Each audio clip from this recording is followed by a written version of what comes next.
नमस्कार। राजनीतिक दलले हुर्काइरहेको मनोरोगी समाज सुन्दा अलि सनसनीपूर्ण लाग्न सक्छ, तर यो कुनै हेडलाइन मात्रै होइन, यो त एउटा गम्भीर लेखको शीर्षक हो जसले हाम्रो समाजको एउटा निकै डरलाग्दो पाटोलाई देखाउँछ।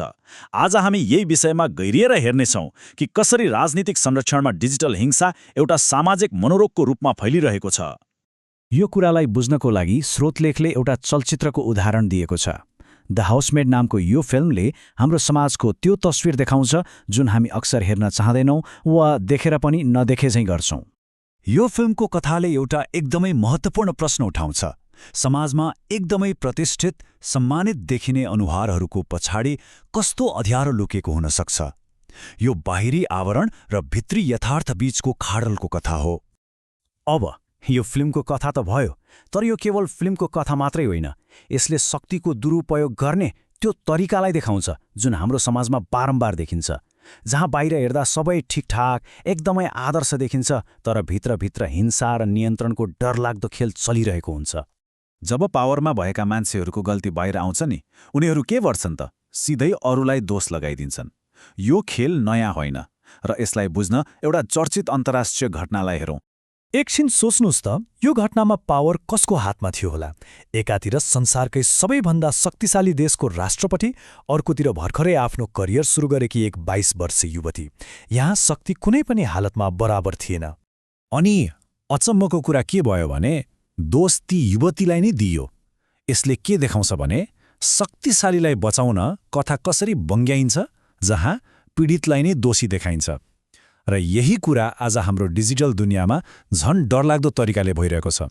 ल, अब यही शक्तिको खेल र मान्छेको चरित्र हत्या गर्ने चलनलाई नेपालको सन्दर्भमा हेरौँ, खास गरी हाम्रो अनलाइन स्पेसमा, जुन एउटा नयाँ रणभूमि जस्तै बनेको छ। 1991%। यो नम्बरले त साँच्चै झस्काउँछ। मतलब आर्थिक वर्ष 2080-81मा मात्रै साइबर क्राइमको उजुरी झण्डै दोब्बरले बढेको छ।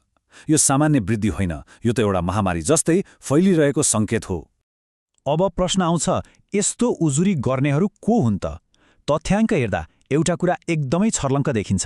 लगभग आधा उजुरी त महिला र बालिकाहरूको छ। उनीहरू नै यस्तो डिजिटल हिंसाको सजिलो निशाना बनिरहेका छन्। तर यहाँ एउटा ठूलो प्रश्न छ, के यो सबै आफै भइरहेको छ वा यसको पछाडि कुनै सङ्गठित गिरोह नै छ? स्रोतलेखले चाहिँ यसको तार राजनीतिक दलहरूसँग जोडेको छ। यो हेर्नुहोस् त, यो कुनै सानोतिनो कार्यकर्ताले भनेको होइन। 2075 सालमा तत्कालीन प्रधानमन्त्रीले नै दिएको निर्देशन हो यो। यसले त सिधै आलोचकहरूमाथि सङ्गठित रूपमा खनिन उक्सायो नि। हो, यस्तै निर्देशनहरूबाट जम्मियो साइबर सेना। यी भनेका यस्ता सङ्गठित समूह हुन् जसको काम नै फरक विचार राख्नेलाई सामाजिक सञ्जालमा आक्रमण गरेर उनीहरूको मुख बन्द गराउनु हो। अनि यो समस्या कुनै एउटा पार्टीको मात्रै होइन है। लेखले के भन्छ भने यस्तो रणनीति प्रयोग गर्नेमा लगभग सबै प्रमुख दलका समर्थक र सङ्गठित समूहहरू छन्। यो त एउटा रोग जस्तै सबैतिर फैलिएको छ। त्यसो भए राजनीतिक दलहरूले उक्साएको यो डिजिटल हिंसाले समाजलाई कस्तो असर पारिरहेको छ त? यसको वास्तविक मूल्य के हो? यस्तो सङ्गठित आक्रमणलाई डिजिटल लिन्चिङ भनिन्छ। जसरी गाउँमा भिडले कसैलाई भौतिक रूपमा आक्रमण गर्छ, ठ्याक्कै त्यस्तै गरी अनलाइनमा पनि एउटा डिजिटल भिडले कसैको चरित्र हत्या गर्छ, उसको आवाजलाई दबाउन खोज्छ। अनि यसको असर सामाजिक सञ्जालको कमेन्टमा मात्रै सीमित हुँदैन। यसले राजनीति, पत्रकारिता र सामाजिक क्षेत्रमा सक्रिय, खास गरी महिलाहरूको मानसिक स्वास्थ्यमा गहिरो असर पारेको छ। एउटा डरको माहौल बन्छ जहाँ मान्छेहरू आफ्नो स्वतन्त्र विचार राख्न पनि डराउँछन्। अझ समस्यालाई बल्झाउने काम गरेको छ हाम्रो कानुनले। अहिलेको विद्युतीय कारोबार ऐन 2063 खासमा त अनलाइन पैसा ठगी रोक्न बनेको थियो। अहिलेको जस्तो सङ्गठित डिजिटल आक्रमण र चरित्र हत्या जस्ता अपराधसँग लड्न यो कानुन एकदमै कमजोर छ।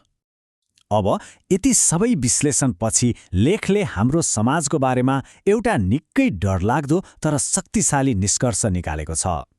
निष्कर्ष के हो भने हामीले अनलाइनमा जे देखिरहेका छौँ त्यो केही मान्छेको खराब बानी मात्र होइन, यो त हाम्रो समाज कति असहिष्णु र एक किसिमले बिरानी हुँदै गइरहेको छ भन्ने कुराको ऐना हो।